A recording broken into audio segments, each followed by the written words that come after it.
జగన్మోహన్ రెడ్డి రాబోయే ఎన్నికల్లో గెలిపే లక్ష్యంగా ప్రణాళికలు రచిస్తున్నారు. ఇప్పటికే రాష్ట్ర వ్యాప్తంగా 3 దఫాలుగా 68 నియోజకవర్గాల్లో సర్వేల ఆధారంగా సిట్టింగ్ ఎమ్మెల్యేల స్థానంలో ఇన్ఛార్జీలను నియమిస్తూ వచ్చారు.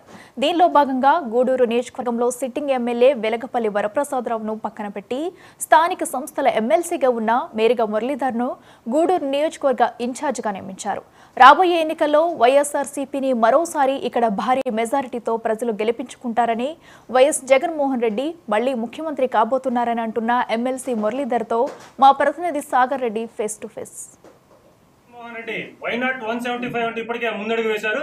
దీనిలో భాగంగా ఇప్పటికే రాష్ట్ర వ్యాప్తంగా 68 నియోజకవర్గాలకు సంబంధించి ఇన్ఛార్జీల మార్పు కూడా చేయడం జరిగింది. ఎందుకంటే సిట్టింగ్ ఎమ్మెల్యేల మీద ఉన్న ఆరోపణలు కావచ్చు, అలాగే పార్టీని ఖచ్చితంగా గెలిపించాలనే ముఖ్య ఉద్దేశంతోనే ఈ మార్పుని చేయడం. దీంట్లో భాగంగా గూడూరు నియోజకవర్గానికి సిట్టింగ్ ఎమ్మెల్యేని తప్పించి మేరీగా మురళిని ఇక్కడ ఇన్ఛార్జిగా నియమించడం. ఇప్పటికే ఆయన స్థానిక సంస్థల ఎమ్మెల్సీగా ఉన్నారు, విప్పుగా కూడా పనిచేస్తున్నారు.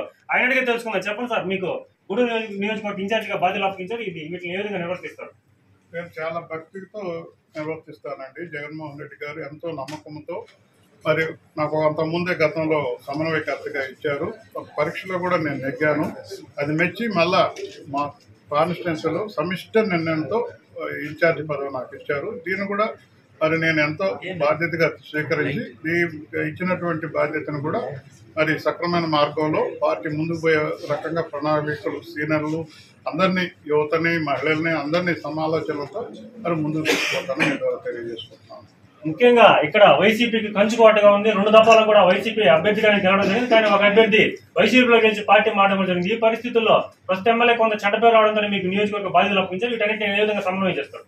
ఒకటండి, ఇక్కడ ఏంటంటే గూడూరు ప్రజలు మొదటి నుంచి చైతన్యం కలిగినటువంటి ప్రజలు, గుణవంతులు.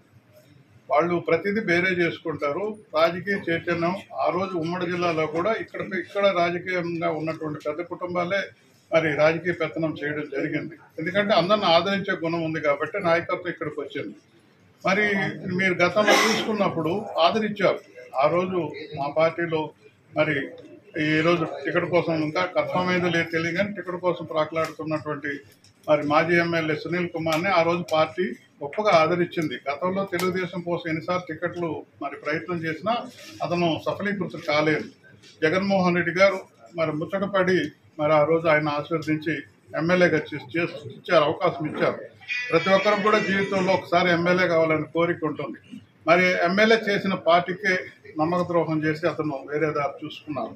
అందువల్ల ఆ దఫా నెక్స్ట్ దఫా ఒక పక్క మా ప్రీతం నాయకులు జగన్మోహన్ రెడ్డి గారు పార్టీ కోసం తృణప్రాయంగా మరి పార్టీ పదవి రిజైన్ చేసినటువంటి ఐఏఎస్ ఆఫీసర్ పెద్దలు మరి వరప్రసాద్ గారిని క్యాండిడేట్గా డిక్లేర్ చేస్తే, చంద్రబాబు నాయుడు గారు ఎవరైతే పార్టీకి తల్లి లాంటి పార్టీకి నమ్మక ద్రోహం చేశారో అతన్ని క్యాండిడేట్ పెట్టారు.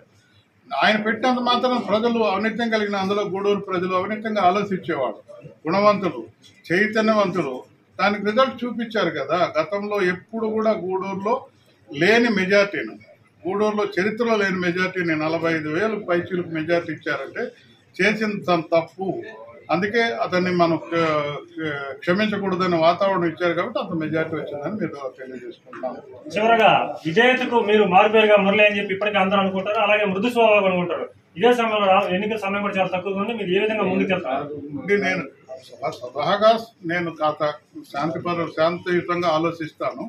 కార్యకర్తల జోలికి వస్తే మాత్రం, అన్యాయంగా మా కార్యకర్తల జోలికి వస్తే మాత్రం నేను ఎట్లాంటి వెనకడుగేసేది ఉండదు. దానికోసం ఎంత పోరాటానికైనా సిద్ధంగా ఉంటానని మీ ద్వారా తెలియజేస్తున్నాను. చివరగా గూడూరులో ఇప్పటికే మొండిగోడలాగా మిగిలిపోయింది ఒక ఫ్లైఓవర్. ఇప్పటి నుంచో గెలిస్తే 6 నెలలు కంప్లీట్ చేస్తానని ప్రస్తుతం ఎమ్మెల్యే చెప్పారు. అలాగే కొన్ని పనులు కూడా గూడూరు నియోజకవర్గంలో ఎక్కడ కూడా నియోజకవర్గ వ్యాప్తంగా చాలా, ఎందుకంటే ముఖ్యంగా ఒక ప్రాంతానికి రోడ్ లేదని కొంత ఎలక్షన్ కూడా బాయ్కాట్ చేసిన పరిస్థితి, అది కూడా అయిపోయింది ఆ రోడ్డు కూడా. సో ఇలాంటివన్నీ మీరు ఏ విధంగా కంప్లీట్ చేయబోతున్నారు? అవన్నీ కూడా కొన్ని టెక్నికల్ ప్రాబ్లమ్స్ అంటండి. అక్కడ పక్షులన్నీ రోడ్డు ఆగిపోవడానికి కారణం ఏంటంటే పక్షులకి కొంత సంరక్షణ ఏరియా పెట్టడం జరిగింది.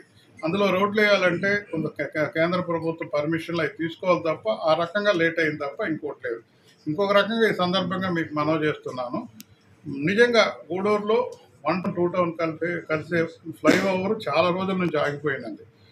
ఈ విషయంలో మాత్రం మా ఎమ్మెల్యే గారు మా పార్టీకి ప్రతిభ తెచ్చారు. ఆయన శాయశక్తుల ప్రయత్నం చేసి దాన్ని ఒక రూపం తెచ్చారు. అది తొందరలోనే ఎగ్జిక్యూట్ అవుతుంది.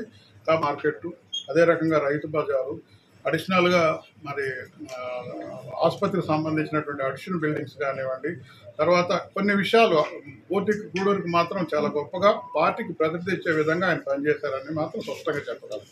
ముఖ్యంగా మేరీగా మురళీధర్ని సపోర్ట్ చేస్తూ కొంతకాలం క్రితం కూడా మేరీ మురళికి టికెట్ ఇవ్వాలని, లేకుంటే తాము దుప్పట్లు కప్పుకొని ఇక్కడ ఉంటామని చెప్పి చాలా మంది చెప్తున్నమాట. ఈ పరిస్థితిలో మేరీ మురళికి ఇన్ఛార్జిగా బాధ్యతలు అప్పచెప్పారు. రాబోయే కాలంలో కూడా కార్యకర్తలకు ఎటువంటి ఇబ్బంది లేకుండా కార్యకర్తలు రక్షణగా ఉంటాను, గూడూరు నియోజకవర్గంలో మళ్ళీ కూడా అత్యధిక మెజార్టీతోనే వైసీపీని గెలిపించుకుంటామని చెప్పి మేరీ మురళి తెలియజేస్తున్నమాట. కెమెరామెన్ సురేందర్తో సాగరెడ్డి, 99 గూడూరు. ఇవి బులెటిన్ అప్డేట్.